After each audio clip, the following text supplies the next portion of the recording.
Hello everyone, the Chart Guys have been working on an introductory technical analysis course for quite some time now, and after surveying hundreds of traders with what would be the most sought after information regarding technical analysis, we came up with this course, When to Enter and Exit. It covers over 5 hours of the basics on when to enter and exit, and we feel after watching this course it will help build a foundation of technical analysis knowledge which will eliminate a lot of the uncertainty in the world of trading stocks. So the course outline, we go over the psychology of trading, establishing a game plan, the different indicators we use to signal a bullish and bearish entry, how to recognize support and resistance levels, poor entries, where traders make mistakes, exit targets, how do you know where to sell your trade, where to place stop losses, that's very important, minimizing losses is what keeps you in the game long term, my personal preparations, how I go about getting ready for each trading day, and then piecing it all together, utilizing all the information we just learned and how to apply that in the real world for making successful, profitable trades.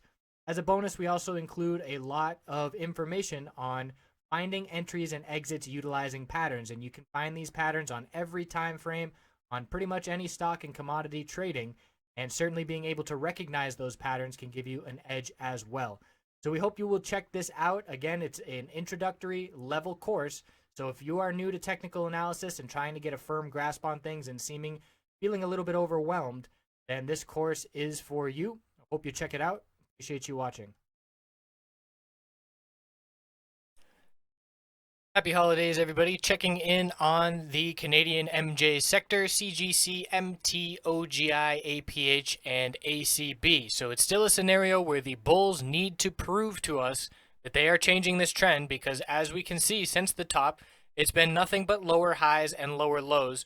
With the bears fully in control, we have not seen two solid green days in a row since the breakout. Let that sink in for just a moment.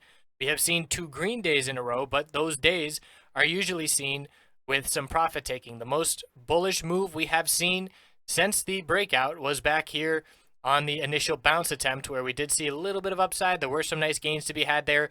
There was confidence holding overnight swing positions, but since then, it's been nothing but lower highs and lower lows, and we have not seen two convincing green days in a row.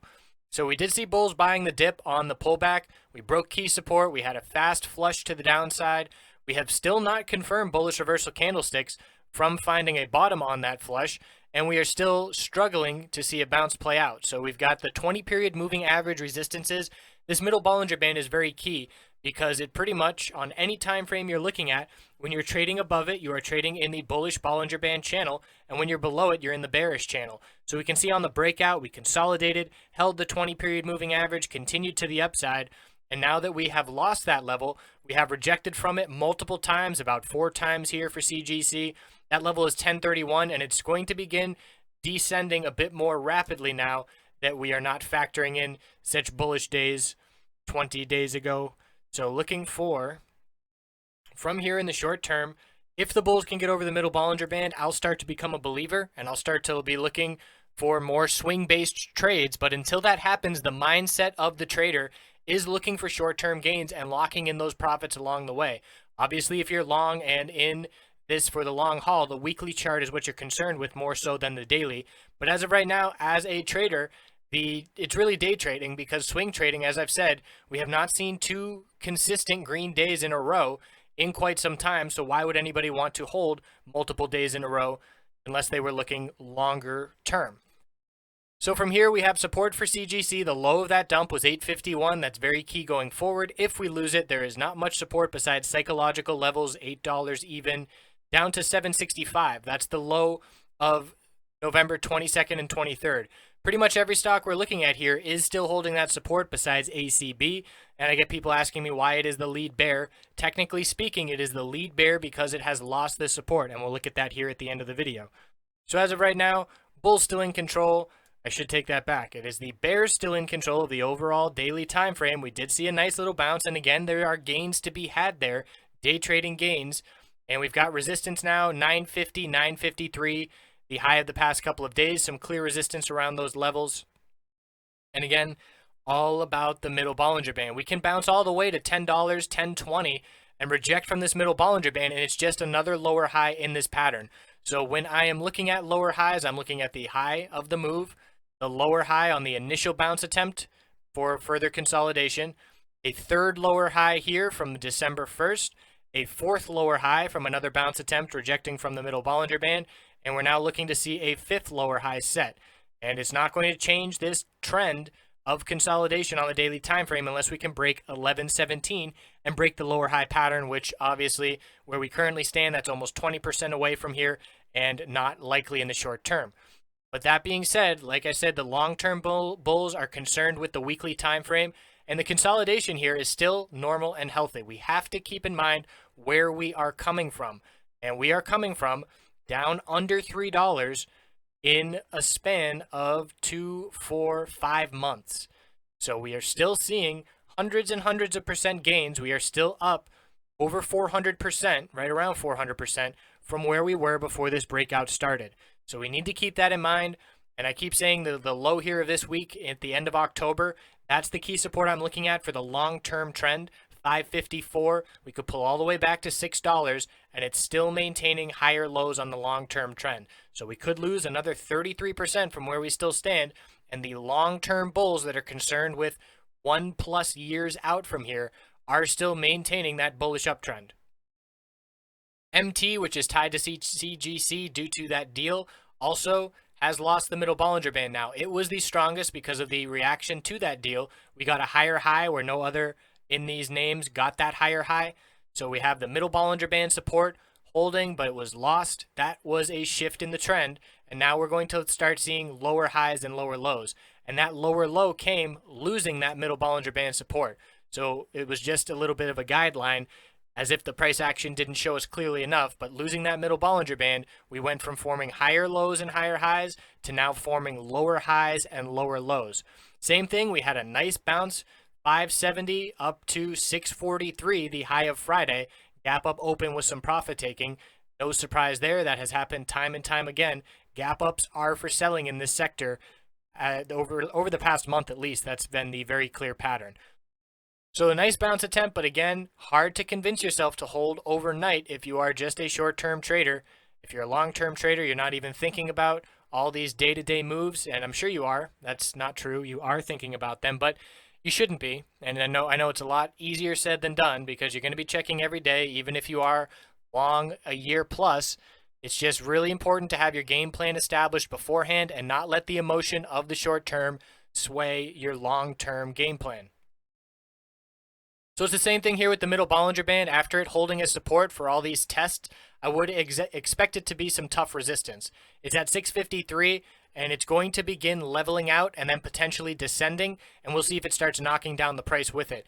We have not seen a back test, and what I call a back test is after we lose a key support or resistance, we oftentimes see a short-term return to that level to test it. So if we have a key resistance turn back into support, we then back test it as support before continuation to the upside. And likewise, a key support lost, it becomes resistance. We back test it and potentially reject from it before heading further down. Support is the low of this consolidation, 570. We can see we still have all kinds of support here. We got 542, 535 before we even need to consider down here the low of November 23rd down at 456. So because of that bullish reaction to the news, the deal with CGC, we do still have a lot more support on MT compared to a lot of these individual names, just looking back at previous price action. The weekly chart for MT, you can see the bulls bought the dip, and after profit taking the week before, big upper wick, got a big lower wick this week showing bulls buying the dip.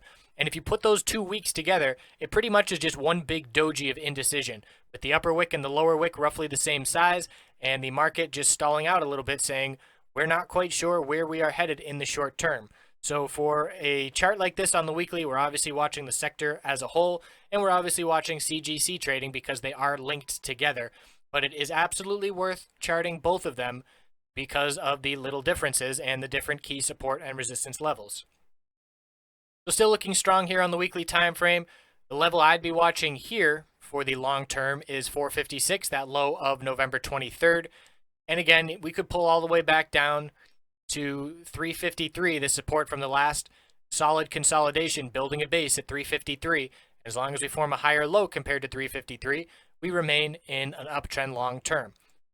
OGI. So you can see the weakness very clearly. We had the tight pattern, clear bear break on increased bear volume, losing all these supports that were built. We were building support for over 3 weeks from the end of November to mid-December, and in pretty much one bearish candlestick, we took out all of those support levels on high volume. So same thing where we saw the bullish reversal candlestick with some nice gains to be had in the short term, $2.53 up to $3. Nice potential 19-20% or so. Actually, a little bit more than that. Oh, that's about right. So, but the inability to confirm the reversal candlestick, we have a double top now at $3 psychological resistance. Very clear level going forward. We established a higher low from the dump, and this is what I call reaching an equilibrium. It happens after a breakout or a breakdown. So here was the breakout and the quick pullback, and this is the equilibrium where we got tighter and tighter and tighter, and then a clear bear break. So now we're going to see another little mini equilibrium where we have our low from the dump, our high of the bounce attempt at $3, a higher low now at $2.69, lower high at $2.91, and we're going to watch this range tighten for the next couple of days, probably Tuesday and Wednesday of next week before we get a clear break. But we know that the trend in the short term over the last month favors the bears with these lower highs and lower lows. We've got the 50-day resistance, the middle Bollinger Band resistance. We're not even really near those levels yet. And the support is 253. And then again, I keep highlighting the importance of this November 23rd low for every single stock, and that is 238. So we do have a higher low to be watching, but the short term is still in control by the bears. The weekly time frame, middle Bollinger Band support is going to be key. That's going to be up in the 240s, the low 240s this coming week. And we have a much more clear stair-stepping pattern here on OGI over the last year and a half. And they've built some nice solid bases of support due to this consolidation on the way up.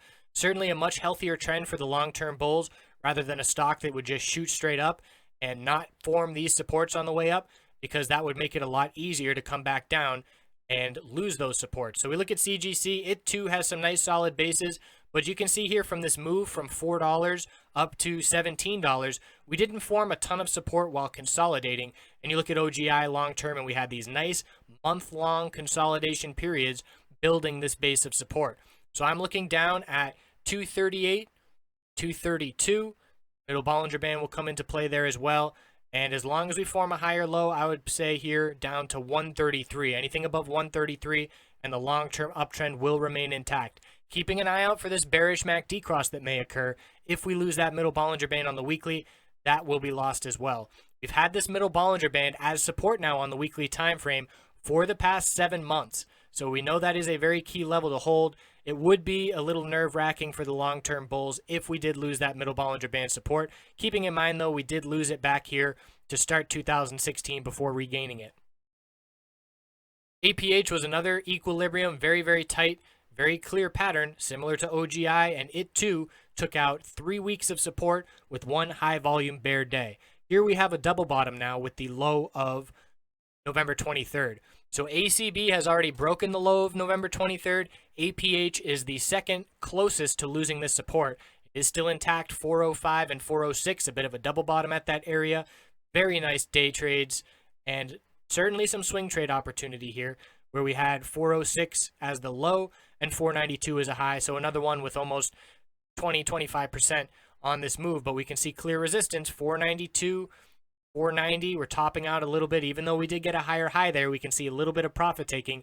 It's all about the middle Bollinger Band resistance. We rejected from it 1, 2, 3, 4, 5 times and then dumped. And that level is going to be at about $5 on Tuesday.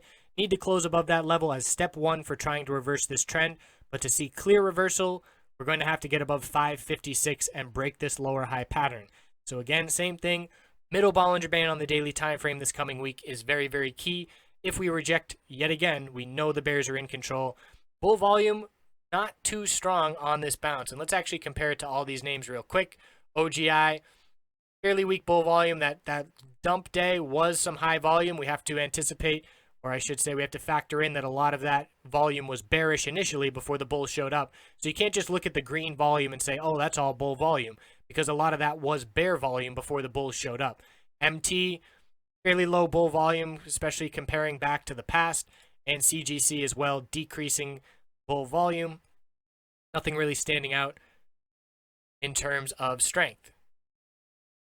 So APH on the weekly time frame, we've got that double bottom. The middle Bollinger Band is a key support level. Same thing with OGI, pretty much. We had that dip to start 2016 below this support, but it has now been support for over 7 months. We have to be aware of the potential bearish MACD cross if we lose that middle Bollinger Band on the weekly. So ACB, the weakest stock because we have broken November 22nd and 23rd lows. That was due to the market pricing in the shares that were becoming free trading. This wasn't shares hitting the market. This is the market saying, we know these shares are coming. We know dilution is coming. So we're going to be locking in profit. And then we found a base of support at $2, clear lower highs. Now we have a higher low. So we do have support at 203 compared to 196, the previous low. And we have to see a break of 264 to change this trend. We are right at that middle Bollinger Band resistance. A gap up open for profit taking yet again, time and time again. You can look back at pretty much every example. When's the last time we've seen a gap up open that had any strength to it? And I'm just looking back right now and I see 1 gap up for selling, 2, 3, 4, 5, and pretty much 5 since the breakout occurred. So that pattern, it's pretty much the clearest pattern. I look at all sectors throughout the day. I'm looking at the banking stocks and the US stock market and biotechs and all that. This is the clearest trading pattern. The Canadian MJ sector, sell the gap up open. It really is, it can't be a more clear pattern. So the middle Bollinger Band has rejected the price here multiple times. That level is going to be in the upper 220s to start next week. And if we get that middle Bollinger Band as support, that is step number 1 for the bulls to try and change this trend. So here we are reaching an equilibrium after the dump preceding the free shares becoming trading. We have our high, we have our low of the dump, the high of the bounce, a higher low, probably a lower high forming here, tightening range as we reach that equilibrium. So the weekly, not much information there. Again, I don't look at the ACB weekly because of the exchange change. Daily time frame has all the levels you need to be looking at. So now wrapping it all up, we know that we have nice bounce opportunities when things get overdone to the downside. There's no doubt about that. We were looking for a bounce on the gap down day last Tuesday, and that was because there were 4 red days preceding it, and we saw a quick flush to the downside, and we knew we were in oversold conditions on the short term. And again, it's the technical indicators that let us know that. It's the RSI on the hourly time frames, shorter term time frames, the 5-minute RSI getting oversold, and using those to try and time entries for short-term bounces is certainly useful. So we have the bears in control on the daily time frame, the bulls absolutely in control on the longer-term weekly time frames, and the bulls have proving to do on the daily time frame with a lack of catalysts in the near-term future. We'll see what the start of the new year does. The U.S. market, time and time again, rallies in January. All you need to do is look at a weekly chart for the U.S. stock or the U.S. MJ market and look back at what happens in January. And it's more often than not that we see runs. So if money starts to go to the U.S. sector, obviously that's going to take away some money from coming into the Canadian sector. We'll have to keep an eye on that because there's definitely correlation to be looking at, in my opinion, in terms of when money is flowing into one country for MJ and when it's dribbling out of the other. And we saw that right after the election for the U.S. We saw profit taking in the U.S. and we saw money pour into the Canadian sector. So definitely watching both. We're seeing some U.S. names break out now. I'm about to do the U.S. video, and there's definitely some names to be watching there.